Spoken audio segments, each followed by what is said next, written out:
তোমরাও কি কাঁঠাল খাওয়ার সাথে সাথে কাঁঠালের দানাগুলোকে যত্ন সহকারে গুছিয়ে রাখো? আমি কিন্তু রেখে দিই, কারণ কাঁঠালের দানা ভর্তা খেতে আমার যে ভীষণ ভালো লাগে। তার জন্য কাঁঠালের দানাগুলোকে এরকম কেটে নিয়েছি, তারপর নুন আর হলুদ জলে 3-4 মিনিট মতো ভাপিয়ে নিয়েছি। ভাপানোর সাথে সাথেই দেখবে দানাগুলো একদম নরম হয়ে গেছে। আর ওপরের যে লাল রঙের একটা খোসা থাকে, ওটা জল দিয়ে ধুলেই অনেক সময় বেরিয়ে যায়। 2-1টা ছিল, সেগুলোকে আমি একটু হাতের সাহায্যে কুটে পরিষ্কার করে নিয়েছি। ওটা যে পরিষ্কার করতে হবে এমন কোনো কথা নেই, থাকলেও কোনো অসুবিধা নেই, কিন্তু আমি করে নিয়েছিলাম। এবার কড়াইতে সর্ষের তেল দিয়ে তার মধ্যে শুকনো লঙ্কা, 2 কোয়া রসুন আর অর্ধেক পেঁয়াজ দিয়ে একটু ভাজা ভাজা করে নেব। পেঁয়াজ, শুকনো লঙ্কা আর রসুন ভাজা ভাজা হয়ে গেলে ওর মধ্যে কাঁঠালের দানাগুলো দিয়ে একটু নেড়ে চেড়েই নামিয়ে দেব।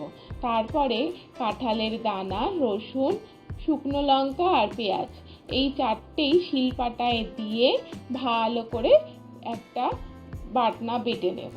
এটা কিন্তু তোমরা মিক্সিতে চাইলে বাটতে পারো, কিন্তু আমার মতে মিক্সির থেকে শিলপাটার স্বাদ কিন্তু অনেক গুণ বেশি হয়। তবে তোমাদের যদি হাত ব্যথা করে অবশ্যই মিক্সিতে বেটো। হ্যাঁ, আমার একটু শিলপাটায় বাটা ভালো লাগে বলে আমি শিলপাটায় বেটে নিয়েছি। অনেক সময় আমিও মিক্সিতে বেটে নিই। দেখো, এটা বাটা হয়ে গেছে।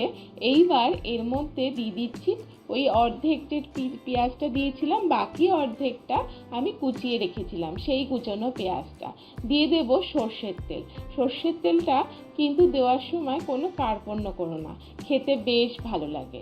দিয়ে দিলাম নুন আর দিয়ে দেবো একটা কাঁচা লঙ্কা। কাঁচা লঙ্কাটাকেও এটার সাথে খুব ভালো করে মেখে নেব। দিয়ে আর একটু সর্ষের তেল দিয়ে মেখে আমাদের কাঁঠালের দানা ভর্তা একদম রেডি। আচ্ছা, তোমাদের কাছে যদি ধনেপাতা থাকে অবশ্যই দিও, আমার কাছে ছিল না তো তাই দিতে পারিনি। দিলে এর স্বাদ কিন্তু আরও একটু বেড়ে যায়। দেখো, এটা গরম গরম ভাতে খেয়ে জানিও তোমাদের কেমন লাগলো। সবাই ভালো থেকো, সুস্থ থেকো, সঙ্গে থেকো, দেখতে থেকো পাকশালার রাঁধুনি।